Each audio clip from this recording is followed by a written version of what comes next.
ಕದಡಿದ ಸಲಿಲಂ ತಿಳಿವಂದದೆ.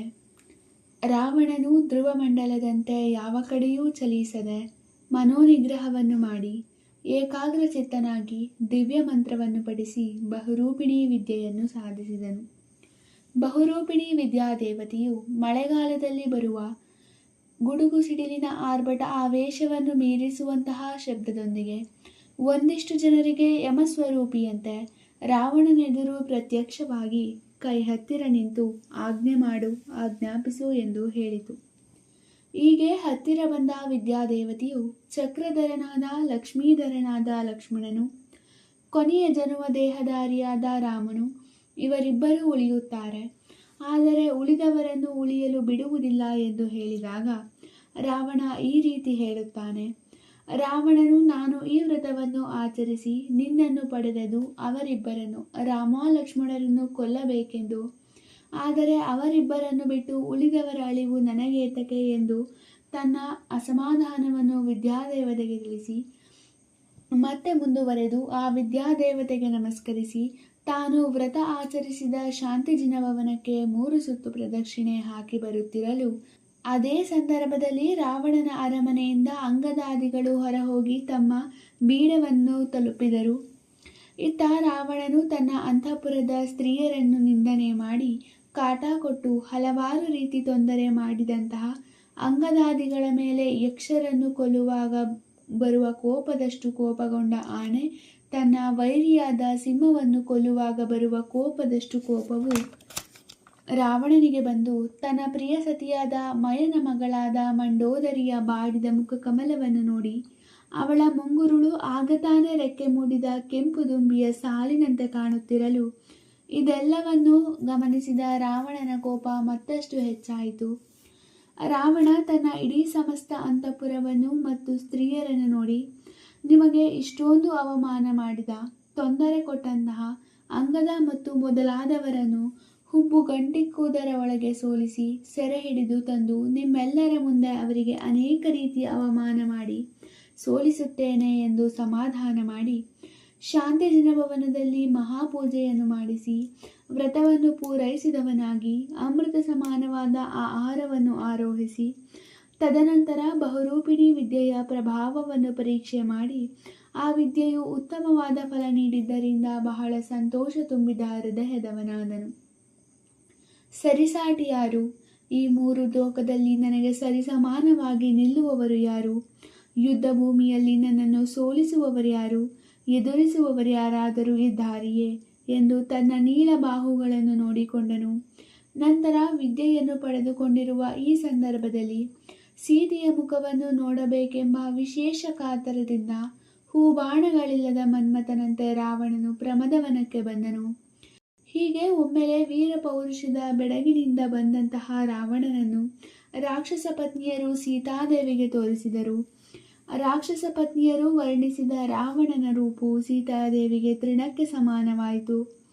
ಹೀಗೆ ಪತಿಯ ಬಗ್ಗೆ ಒಳ್ಳೆಯ ಭಾವನೆ ಹೊಂದಿರುವ ಸತಿಯರು ಈ ಪ್ರಪಂಚದಲ್ಲಿ ಸೀತೆಯನ್ನು ಹೊರತುಪಡಿಸಿ ಬೇರೆ ಯಾರಿದ್ದಾರೆ ಎಂದು ಹೇಳುವಂತಹ ಪದ್ಯಭಾಗವಾಗಿದೆ. ಪ್ರಮದವನಕ್ಕೆ ಬಂದ ರಾವಣನನ್ನು ನೋಡಿದ ಸೀತೆ ರಾಮ ಲಕ್ಷ್ಮಣರ ಬಗ್ಗೆ ಏನು ಕೆಟ್ಟ ಸುದ್ದಿಯನ್ನು ಹೇಳುವನೋ ಎಂದು ತಾವರಿಯ ಮುಖವುಳ್ಳ ಸೀತೆಯು ಬರುತ್ತಿರಲು ದಶಾನನಂ ಕಂಡು ತಲ್ಲಣವನ್ನು ತಾಳಿದಳು.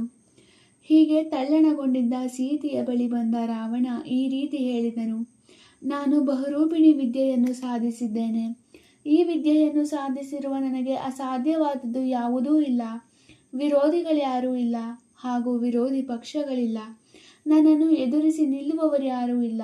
ಈಗ ನೀನು ನಂಬಿರುವ ರಾಮನ ದಿಕ್ಕನ್ನು ಕಾಯುವುದನ್ನು ಬಿಟ್ಟು ನನ್ನ ಜೊತೆ ಈ ಲಂಕಾ ಸಾಮ್ರಾಜ್ಯದ ಸುಖವನ್ನು ಅನುಭವಿಸಲು ಬಂದು ಬಿಡು ಎಂದು ರಾವಣನು ಹೇಳಿದಾಗ ಸೀತೆ ದುಃಖದಿಂದ ಆವೃತ ಮನಸ್ಸುಳ್ಳವಳಾಗಿ ರಾವಣನನ್ನು ಕುರಿತು ಈ ಕೆಳಕಂಡಂತೆ ಹೇಳಿದಳು.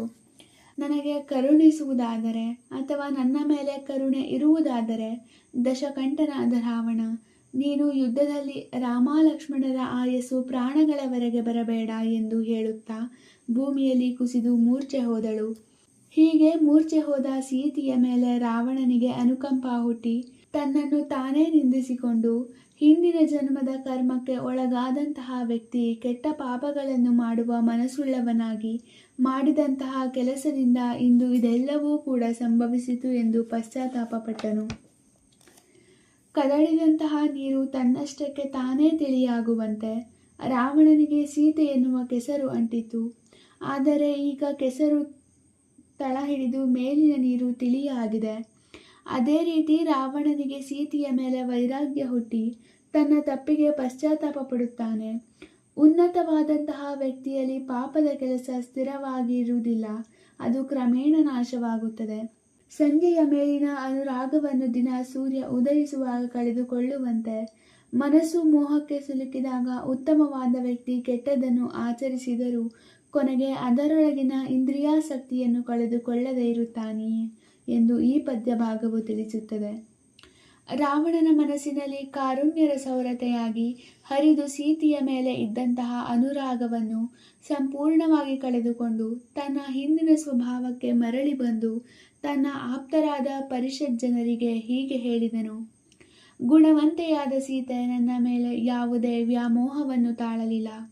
ಬದಲಾಗಿ ನಾನು ಆಕೆಗೆ ಶ್ರೇಷ್ಠವಾದ ಆಭರಣ, ವಸ್ತ್ರ, ಸೌಂದರ್ಯವರ್ಧಕಗಳಷ್ಟೇ ಅಲ್ಲದೆ ದೇಹಲೇಪನಗಳನ್ನು, ವೈಭವದ ರಾಜ್ಯವನ್ನು ಹುಲ್ಲಿಗೆ ಸಮಾನವಾಗಿ ಭಾವಿಸಿ ತಿರಸ್ಕರಿಸಿದಳು. ಸಾಹಸ ಪ್ರಿಯನಾದ ನಾನು ನನ್ನ ಪಾಪದಿಂದ ನನ್ನೆಲ್ಲ ಗುಣಗಳನ್ನು ನಾಶ ಮಾಡಿಕೊಂಡು ಗುಣದಲ್ಲಿ ಸೀತೆಯ ಮೊದಲಿಗಳಾಗುವಂತೆ ಆಯಿತು ಎಂದು ಹೇಳಿದನು.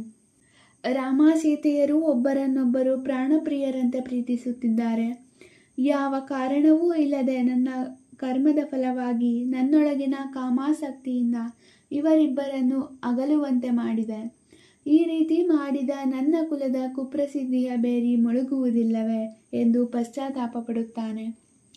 ತಮ್ಮನಾದ ವಿಭೀಷಣ ಒಳ್ಳೆಯದನ್ನೇ ಹೇಳಿದರೂ ಕೇಳದ ಅವನನ್ನೇ ಅವಿಧೇಯ ಎಂದು ಬೆದರಿಸಿ ಬೈದು ಸೌಜನ್ಯವಂತನಾದ ತಮ್ಮನನ್ನು ನೀನೊಬ್ಬ ಕೆಟ್ಟ ಚಟಗಾರ ಎಂದು ನಿಂದಿಸಿ ಹೊಡೆದು ಓಡಿಸಿದ ವ್ಯಸನಕ್ಕೆ ಬಿದ್ದಂತಹ ವ್ಯಕ್ತಿ ತನ್ನ ಒಳ್ಳೆಯದರ ಮತ್ತು ಕೆಟ್ಟದರ ಚಿಂತೆಯನ್ನು ಹೇಗೆ ತಾನೇ ಮಾಡಿಯಾನು ಎಂದು ಹೇಳುವ ಸಂದರ್ಭ ಇದಾಗಿದೆ.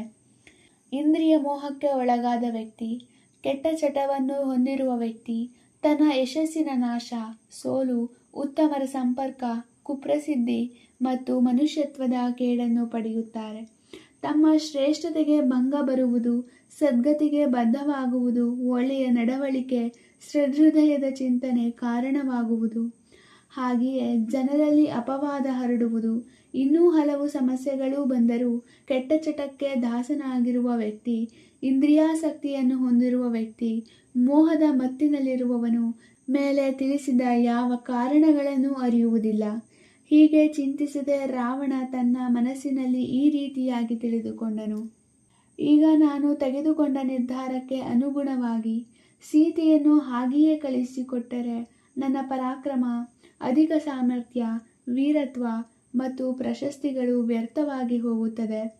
ಹಾಗೆ ಆಗದಂತೆ ನನ್ನ ಬಾಹುಬಲದಿಂದ ಎರಡೂ ಕಡೆಯ ಸೈನಿಕರನ್ನು ಹೊಗಳುವ ಹಾಗೆ ಲಕ್ಷ್ಮಣನನ್ನು ರಾಮನನ್ನು ರಥಧೀನರನ್ನಾಗಿ ಮಾಡಿ ಯುದ್ಧರಂಗದ ಮಧ್ಯದ ಎತ್ತರ ಪ್ರದೇಶದಲ್ಲಿ ಅವರಿಬ್ಬರನ್ನು ನಿಲ್ಲಿಸಿ ಆನಂತರ ಅವರಿಗೆ ಸೀತೆಯನ್ನು ಒಪ್ಪಿಸುವೆನು ಎಂದು ಮನಸ್ಸಿನಲ್ಲಿ ತೀರ್ಮಾನಿಸಿ ತನ್ನ ಅರಮನೆಗೆ ಬಂದನು ಎಂಬೆಲ್ಲ ವಿವರಗಳೊಂದಿಗೆ ಕದಡಿದ ಸಲಿಲಂ ತಿಳಿವನಿದೆ ಎಂಬ ಪದ್ಯದ ಸಾರಾಂಶವು ಸಂಪೂರ್ಣಗೊಂಡಿತು.